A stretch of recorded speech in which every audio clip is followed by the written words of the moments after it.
WhatsApp guys, आज हम देखेंगे Indian spy shares his secret mission story, this will shock you. तो भाई लक्की बीस्ट अपनी स्टोरी बताएंगे कि सीक्रेट मिशन की। राज शमानी क्लिफ चैनल से वीडियो है, ओरिजिनल वीडियो का लिंक है डिस्क्रिप्शन में। 1 2 3 गो। कोई एक ऑपरेशन बताओ बिना कंट्री नाम दिए। अब एक्चुअली हुआ क्या था कि एक हमारे कभी सीनियर रहे होंगे कोई भी, हमने एक अपना बिजनेस एक आदमी इस्टेब्लिश किया एक देश के अंदर, उसको सब कुछ दिया, पैसा हंसा एवरीथिंग। अच्छा, एक बिजनेस पर्सन आप लोगों ने इस्टेब्लिश किया, हमने नहीं, मेरे सीनियर्स लोगों ने जो भी किया, बिजनेस मतलब इंडिया ने किया, क्योंकि उसका सिर्फ यही काम था कि जब भी उस देश में हमारे देश के लिए कोई दिक्कतें बढ़े या कोई कर रहा है, हमारे जो लोग जाएंगे उसको सपोर्ट करेंगे करके। क्लियर है। अब उसने क्या किया, जब भी वहाँ पर एक ऑपरेशन लॉन्च करना था, ऑपरेशन लॉन्च करने के लिए उससे 1.5 CR की ज़रूरत थी। ठीक है, 2007 के समथिंग में। तो एक टीम गई वहाँ पर, उसके दिल में आ गया लालच। ठीक है, क्योंकि क्या होता है कि गवर्नमेंट भी कभी आदमी को नहीं छेड़ती, हो सकता है 10 साल तक उसको कभी ना छेड़े और ज़िंदगी भर के लिए भी नहीं छेड़ेंगे, इसमें काम नहीं पड़ेगा। तो वो भी शायद रैंडमली भूल गया, कुछ भी हो गया, जब उससे ज़रूरत पड़ी उसके मन में लालच आया। अच्छा। और उसने वहाँ की गवर्नमेंट के साथ मिलकर, जिसको हम वहाँ की लोकल पुलिस के साथ मिलकर 3 बंदे मरवा दिए सर, सिर्फ 1.5 CR के चक्कर में। 1.5 करोड़ मतलब पैसा देना तो दूर की बात, क्योंकि वेपन्स के साथ टीम थी। अब उनको था यार अपना आदमी ये चीज़ें हैं करके पैसे लेने गए, वहाँ की एक लोकल टास्क फोर्स के साथ तीनों का एनकाउंटर करा दिया। ठीक है, अब उस आदमी को मारना बहुत ज़रूरी था, है ना। अब उस आर्मी को मारने के लिए भी कम से कम 1.5 साल की प्लानिंग हुई। फिर उस आदमी को मारना, क्योंकि उसको गिराना बहुत ज़रूरी है। जिसने हमारे 3 आदमी खोए सर, 3 आदमी गए उसकी वजह से। फिर हम उधर गए और जाने के बाद केबल का काम खोला पहले। ठीक है, केबल के काम खोलने, मतलब पहले केबल वगैरह चलता था, आजकल तो हाँ, मतलब हमारी टीम थी वहीं पर। फिर केबल के काम में वहीं पर पूरी टीम लगी, केबल वगैरह के ऑपरेटर कंटिन्यू उसके ऊपर नज़र रखना शुरू किया। एवरीथिंग सब कुछ नज़र रखा, उसके हर मूवमेंट के ऊपर हमारी टीम नज़र रख रही थी। ठीक है, अब टीम नज़र रखने के बाद एक दिन इनपुट मिल गया कि यार सुबह सुबह डेली वो टेनिस खेलने जाता है अर्ली मॉर्निंग। ठीक है, उसका डेली का रूटीन है, उसका हर रूटीन को फॉलो कर रहे थे। ठीक है, फिर एक दिन अर्ली मॉर्निंग सुबह गए। अब सुबह जाने के बाद मैं और मेरा साथी था, अब मुझे बाइक चलानी थी। अब मुझे बाइक के ऊपर थोड़ा सा भरोसा नहीं हुआ, क्योंकि कई टाइम के बाद मैं बाइक चला रहा था और मुझे लगा यार मैं एकदम से चला पाऊंगा नहीं चला पाऊंगा करके। तो देन मेरा जो भी एक साथी दूसरा वहाँ पर था, यार मैंने कहा मैं पीछे बैठता हूँ, तू बाइक चला। तो रैंडमली हम गए उधर पर अर्ली मॉर्निंग, सेम टाइम वो निकला वहाँ से, उसको एलिमिनेट किया। जैसे ही एलिमिनेट किया उसको, एलिमिनेट मतलब कैसे ख़त्म किया उसको, गोली से? हाँ, गोली से ख़त्म किया। ओके। और देन वापस आए तो पीछे उसका एक बैग रखा हुआ था, और जैसे उसको किया, उसकी गाड़ी टकराई एक खंबे से, मिट्टी का है क्या, पत्थर का, बिजली का खंबा था, उससे टकराया। तो पीछे का दरवाज़ा हल्का सा, वहाँ तो पीछे एक बैग था क्रिकेट का टाइप का। तो मैंने बोला अरे भाई देखे तो सही क्या है करके, कुछ और तो नहीं हो। तो देखे तो उसमें तो उस देश की करेंसी थी सर भाई, पूरी की पूरी भरी हुई थी करेंसी। ठीक है, अब हमने कहा यार इसको उठाएं, तो उसको भी उठा लिया सर।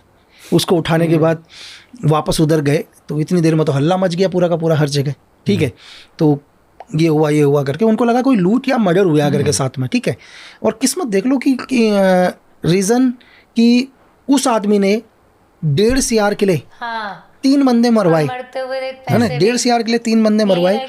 और सेम अगर आप करेंसी देखो, 10-15 लाख का फ़र्क रहा होगा करेंसी के हिसाब से, इतने ही उसकी गाड़ी के पीछे मिले सर। इसको कर्मा कह लो, क्या कह लो। और ये अपन इंडियन गवर्नमेंट ने निकाल लिया सर? नहीं निकाले नहीं, तो वहीं चले गए सर। पैसा तो नहीं लाए, पैसा तो वहीं चला गया, उस करेंसी को यहाँ नहीं लाए। लेकिन वो करेंसी हमारा मतलब नहीं था, सिर्फ टारगेट को एलिमिनेट करना था। वो तो रैंडमली मिल गया पीछे। और वहाँ से फिर इंडिया वापस कैसे है? वापस अपनी टीम बिल्कुल वही एक दूसरी जगह पे गए, दूसरी जगह गए, थोड़ा होल्ड किया जब तक मैटर शांत नहीं हुआ, जब तक होल्ड किया। पर ज़्यादा बेटर उसी टाइम एलिमिनेट करते से निकलना अच्छा होता है कि नहीं, रुकना? डिपेंड करता है सर आपका टारगेट कहाँ पर है। जैसे अगर आपने ये XYZ कंट्री में एलिमिनेट किया, मैं आपको एक उदाहरण, और उसके बाद जब तक वहाँ की पुलिस को पता चलेगा तब तक वो वहाँ पे आपके बारे में सबूत इकट्ठा करेगी या फोटो कहीं से इकट्ठा करेगी, कुछ ना कुछ करेगी। उससे पहले तो आप देश छोड़ दो तो बच गए। नहीं सर, डिपेंड आपका टारगेट कहाँ पर है। अगर सपोज करो मुंबई में एक टारगेट है, मैं कहाँ जाऊँगा मुंबई से। अगर आप मुझे गोरखपुर में एक टारगेट देते हो, मैं नेपाल निकल जाऊँगा। मेरे लिए उसी टाइम निकलना बहुत ईजी है।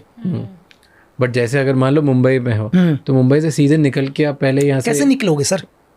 मुझे छोड़ना तो देश ही पड़ेगा ना। मैं फ्लाई तो करूँगा नहीं यहाँ से, अब मैं फ्लाई तो करूँगा नहीं ना।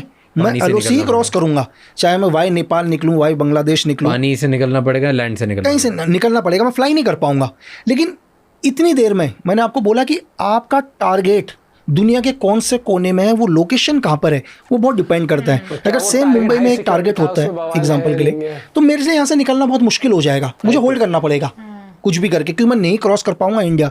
यही टारगेट मुझे आप गोरखपुर में देते हो, यही टारगेट मणिपुर के अंदर देते हो, ठीक है, मेरे लिए बहुत ईजी होगा क्योंकि बॉर्डर बहुत नज़दीक है। डिपेंड करता है मैं कितनी देर में बॉर्डर क्रॉस करूंगा करके। एंड यूजुअली ज़्यादा सेव लैंड होता है, वाटर होता है? नहीं, लैंड ज़्यादा से, लैंड पानी से भी ज़्यादा? पानी से ज़्यादा से लैंड। क्यों ऐसे?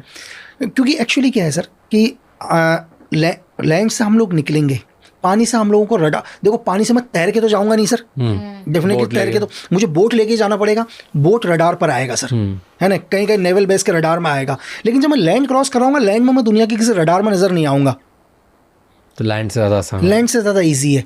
अगर ऐसे काफ़ी इंटरेस्टिंग था। मतलब कि हमने एक बिजनेसमैन सेटअप किया, पूरा काम वाम उसका वहां पर उसको तैयार किया एज एन एसेट। जब उसकी जरूरत पड़ी उसने धोखा दे दिया, उसने 1.5 करोड़ के चक्कर में धोखा दे दिया, और हमारे ही एजेंट, मतलब कि वो सेवा देश की करनी थी उसको, उसके लिए एस्टेब्लिश किया गया उसको, कर गया पैसे के चक्कर में। अच्छा खासा बिजनेसमैन बनाया उसको। लिटरली वो वाली बात है भैया, पैसा का चक्कर और पैसे के लेकिन चक्कर फिर ये में देखना एंड क्या हुआ, क्या कुछ कर्मा। सब यही छोड़ गया खत्म, टाटा बाय बाय। लेकिन सीरियसली मतलब देश से गद्दारी किस लेवल पर, मतलब पैसा आने के बाद, मतलब जिस देश ने तुम्हें बनाया, जिस देश ने वो लाइफस्टाइल दी तुम्हें कि तुम्हें देश के काम आना है, बस इतना इतना हेर फेर कर, वो पैसे का तुम्हें हेल्प करनी है, ये चीज़ भाई सब बंदा इतना चालू।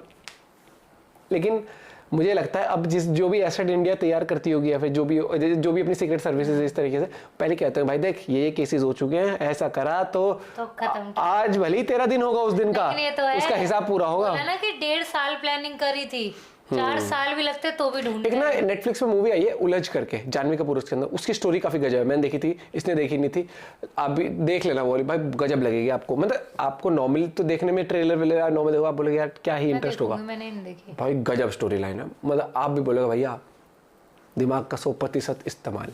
मिलते हैं आपसे वीडियो के साथ, आप और भी पॉडकास्ट एपिसोड्स क्लिप सजेस्ट करना ना भूलें। Bye bye, take care.